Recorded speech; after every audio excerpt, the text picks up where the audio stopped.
alhaji Alpha Oumar Diallo radiyallahu ta'ala anhu mo waɗanayno jinna e makko duuɓi ha gasi kamɓe o wirni on gammo wonaɗo hande haalede e nder Guinée-Bissau. E foi motivo desse encontro através de gammo que está realizado anualmente na Cinta Madina Samansata de no sábio falecido Sheikh Alhaji Alpha Oumar Diallo que está realizava cada ano na Madina Samansata.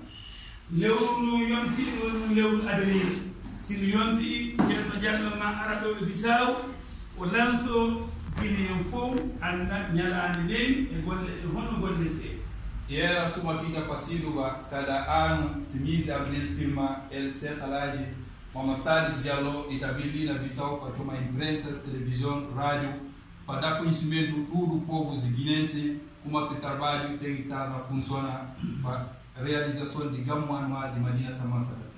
O Gammu, Alhaji Alpha Oumar Diallo suɓinde ñalande ndu lewru avril yeehi jontuɗi 33 Gammu on ha ɓawo muɗum jinna ɗo ceerno Bocar Diallo tan wurno ɓe feƴƴini gila ceerno Diallo fuɗɗi Gammu on ha o mawna ɗum 33 hikka.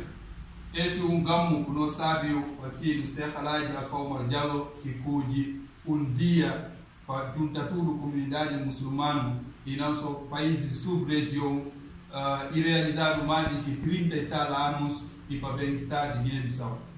lewru no anda ñalande woni andaka ha ñalande hande haale kumbinen nder yimɓe Guinée-Bissau ɓe e haala ɓe inde maɓɓe joni. Por motivo no encontro que Sheikh Alhaji Mama Salih Diallo no sábio de Samansata que chamando ele porque está com e cedo conhecimento para tudo guinenses em mês de abril sempre está realizado o Gammu anual de Madina Samansata, mas sim anúncio de data e aos que data anunciado e cada dia que não foi realização desse Gammu anual de 2019 em mês de abril. Gammu on hikka toɗɗama ñalawma noga e goho wiyetanoga e hawre e dimanche. E para ser conhecimento de tudo filhos de guinense é ano Gammu Kujido Sheikh Alhaji Mama Salih Diallo e Kuji dia 2021 para realização é Gammu anual de 2019. Aí ɗum gasi o wi iɗi kummotire président de république on Guinée-Bissau Mario Vaz Zoma. Sheikh Alhaji Mama Salih Diallo ina convida primeiro magistrado ser o presidente da República senhor José Mário Vaz para participar de Gammu dia 20 e 21 de abril de 2019 em Madina Samansata. Se não gasi o comité o primeiro-ministro kadi gouvernement fof o comité. E também ina convida senhor primeiro-ministro Aristide Gomes que tudo se governo para fazer parte de Gammu de 2019, 20 e 21 de abril em Madina Samansata. E comité kadi pidi assemblée on super kasamata sur comité ma o Gammu atlika noga e go. Ela convida mais membros da Assembleia, como santo de presidente da Assembleia, até todos os deputados para fazer parte de Gammu que é realizado na Samansata. Hay deputado ko to acca comité kadi on debbo e gorko deputado ko comité ma ela convida todos deputados e todos membros do governo para fazer parte de Gammu na Madina Samansata. Se ɗum gasi o comité kadi kala région ndegina jeetati fof commitama fof kala région gouverneur muɗum on fof commitama e ko ɓeɗade fof commitama. E também ela convida todos 8 regiões que nós temos no país, que setor autônomo de Bissau, para toda a comunidade muçulmana, não só muçulmanos, para fazer parte de Eziara, que é realizado na Samansata Gammu, dia 20 e 21 de abril, e o objetivo de Eziara é bem-estar futuro melhor de Guiné-Bissau.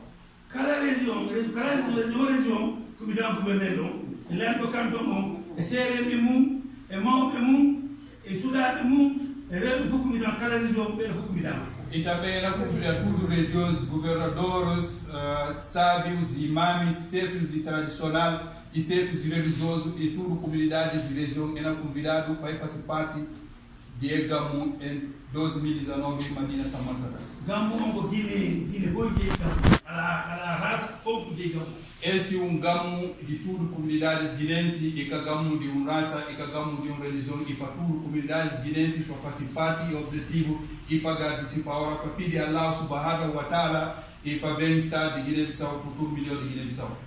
Bolo Gammu kada ñalade 1 avril adi masala yemiri ɗum a jange balɗe nogay leydi du ane yimɓe leydi du ane laamu du ane ha heɓen paas wone hawre ligoɗen leydi jara yeeso ɗum sabo gammu e kuma ko noon sibi no saabi Cheikh Alhaji Mama Salih Diallo desde dia 1 de abril ida autorisation yordena e patudu comunidades que sana sammansata para lei alquran cada dia para ora e para raça Deus e para pedir Deus para guiar o sair na emaranha para o país desmancha para o país desenvolve para desenvolvimento paz e estabilidade dentro do país para que não sabe o Cheikh Alhaji Mama Salih Diallo e ordena e utiliza para alunos ficar na sammansata cada dia e lei alquran e para bem-estar de Guiné-Bissau.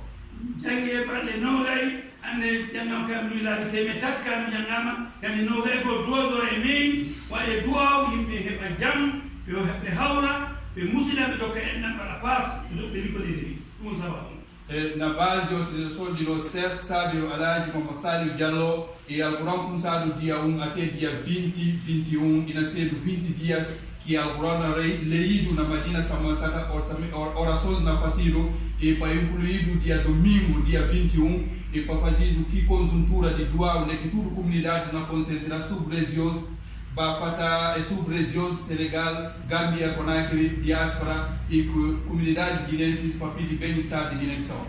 Generalmente Guiné-Bissau militar general kubidama e nangal armo de Guiné-Bissau kubidama ou ya sim samazala.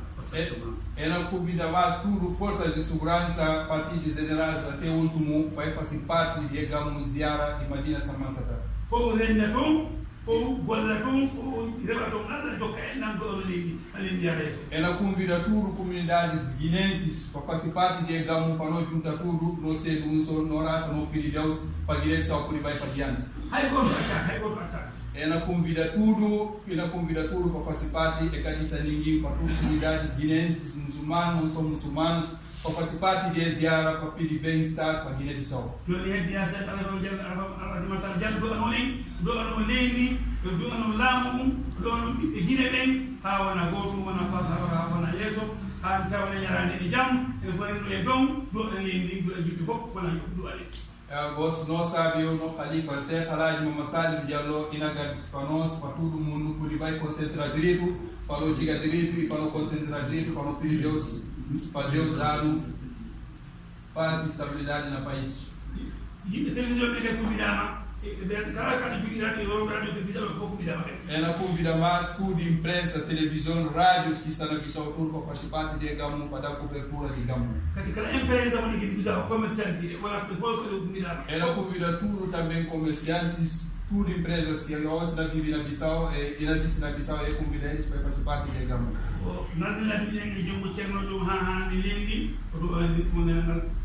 Esta recompensa que ele leva como porta-voz de Cheikh Alhaji Mama Salih Diallo, não sabe o califa de Madina Sammansata para que ganda para tudo comunidades muçulmanas, não são muçulmanos, com governo sempre religioso, sempre tradicional.